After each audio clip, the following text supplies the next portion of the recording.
അപ്പോൾ 6700 കോടി രൂപ അല്ലേ? നമ്മൾ 6700 കോടി രൂപയുടെ പ്രപ്പോസൽ കേരളത്തിൻ്റെ പ്രപ്പോസൽ സമർപ്പിച്ചിട്ടുണ്ട്. അത് 14 പ്രൊജക്റ്റുകളാണ്. അത് പൊതുവെ അംഗീകരിച്ചു എന്നുള്ള സന്തോഷ വിവരം നിങ്ങളോട് പറയാം. അതെ അതെ അതെ, അതിൻ്റെ ചില പ്രശ്നങ്ങളുണ്ട്. ആ പ്രശ്നങ്ങൾ കൂടി ഒന്ന് ചർച്ച ചെയ്ത് ചിലത് പരിഹരിക്കും. അതെ അതെ അതെ അതെ, അത് പരിഹരിക്കാം, അതും ചർച്ച ചെയ്യാം.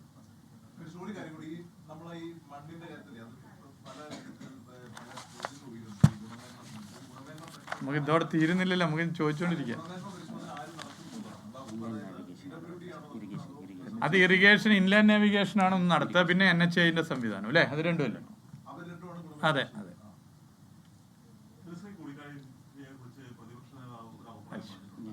എന്നാ CS എന്തെങ്കിലും പറയാനുണ്ടോ? CS എന്തെങ്കിലും പറയാനുണ്ടോ? ഇതല്ല വേറെ എന്തെങ്കിലും?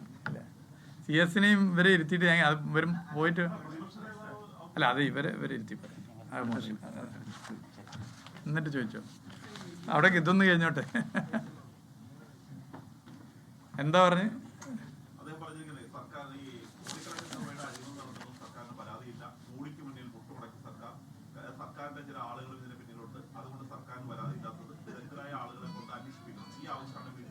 ഒന്ന്, ഇതിലെ സംസ്ഥാന സർക്കാർ എടുത്ത നിലപാട് ഞാൻ പറഞ്ഞു കഴിഞ്ഞു.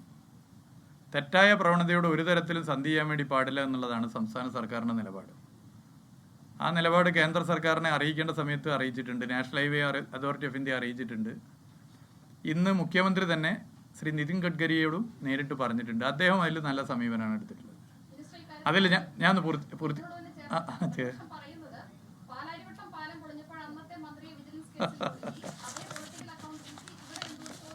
അതെ. അപ്പോൾ ഈ വിഷയത്തിൽ അത്തരം നിലപാട് സ്വീകരിച്ചിട്ടുണ്ട്.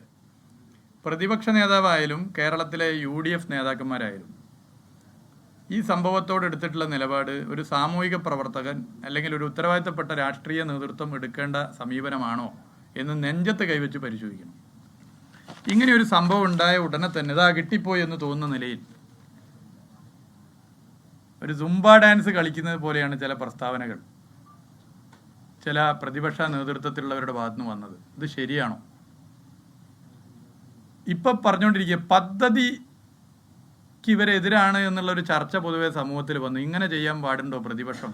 പദ്ധതി മുടക്കുന്നതിന് തുല്യമല്ലേ എന്ന അഭിപ്രായം വ്യാപകമായി നാട്ടിലാകെ. അപ്പോൾ പറയുന്നു പദ്ധതിക്ക് ഞങ്ങൾ എതിരാന്ന് പറഞ്ഞോ, പദ്ധതിക്ക് എതിരാന്ന് പറഞ്ഞിട്ടില്ലോ എന്ന് പറഞ്ഞുകൊണ്ട് വീണ്ടും പദ്ധതിയായിട്ട് പോകരുത് എന്നാണ് സമീപനം. അങ്ങനെ ഒരു സമീപനം പാടുണ്ടോ? നിർമ്മാണത്തിലെ പ്രശ്നങ്ങളുടെ ചർച്ച ചെയ്യാൻ പരിഹരിക്കാം, എന്നാൽ പദ്ധതിയുമായി മുന്നോട്ട് പോകുന്നതിന് തുരങ്കം വെക്കുമെന്നുള്ള നിലയിലുള്ള സമീപനം ശരിയാണോ? ഒരു ആത്മപരിശോധന നടത്തണം. അത് കുറ്റബോധം കൊണ്ട് കൂടിയാണോ? ഈ പ്രതിപക്ഷ നേതാവിൻ്റെ രാഷ്ട്രീയ പാർട്ടി നയിച്ച സർക്കാരിൻ്റെ കാലത്തല്ലേ ഈ പദ്ധതി മുടങ്ങിപ്പോയത്?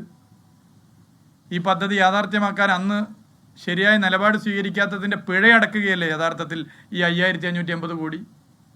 കേരളത്തിലെ UDFന്റെ ഗ്രൂപ്പ് കളിയുടെ പിഴയാണത്. അന്ന് തമ്മിലടിച്ചും ഗ്രൂപ്പ് കളിച്ചും ഭരിക്കാൻ നേരണ്ടായില്ല. അതിൻ്റെ പിഴയടച്ചതാണ് കേരളത്തിലെ ജനങ്ങൾ. ഈ പദ്ധതിക്ക് വേണ്ടി സംസ്ഥാന സർക്കാർ അങ്ങനെ ഒരു നിലപാട് സ്വീകരിച്ചു. ഇന്ന് ഇത് മുടക്കാൻ കാണിക്കുന്ന ആർജവത്തിൻ്റെ 100-1 അന്ന് ഭരിക്കുമ്പോൾ ഇത് നടപ്പിലാക്കാൻ കാണിച്ചിരുന്നെങ്കിൽ ഈ പദ്ധതി ഇന്ന് പൂർത്തീകരിച്ചേനെ. അപ്പോൾ UDF ഭരിക്കുന്ന സമയത്ത് അന്ന് ഗ്രൂപ്പ് കളിച്ചു, തമ്മിലടിച്ചും അഴിമതി നടത്തിയും സർക്കാരിൻ്റെ കെടുകാര്യസ്ഥത മൂലവും മുടങ്ങിപ്പോയൊരു പദ്ധതി ജനങ്ങൾ ആഗ്രഹിക്കുന്നത് പോലെ യാഥാർത്ഥ്യമാക്കാൻ വേണ്ടി LDF സർക്കാർ ഇടപെട്ടത് എല്ലാവർക്കും അറിയുന്ന കാര്യമാണ്. അപ്പം ഞങ്ങൾ ഭരിക്കുമ്പോൾ നടപ്പിലാവാത്ത പദ്ധതി ഇനി ഒരു കാലത്തും നടപ്പിലാവേണ്ട എന്ന നിലപാട് അത് ജനങ്ങളോടുള്ള വെല്ലുവിളിയാണ്.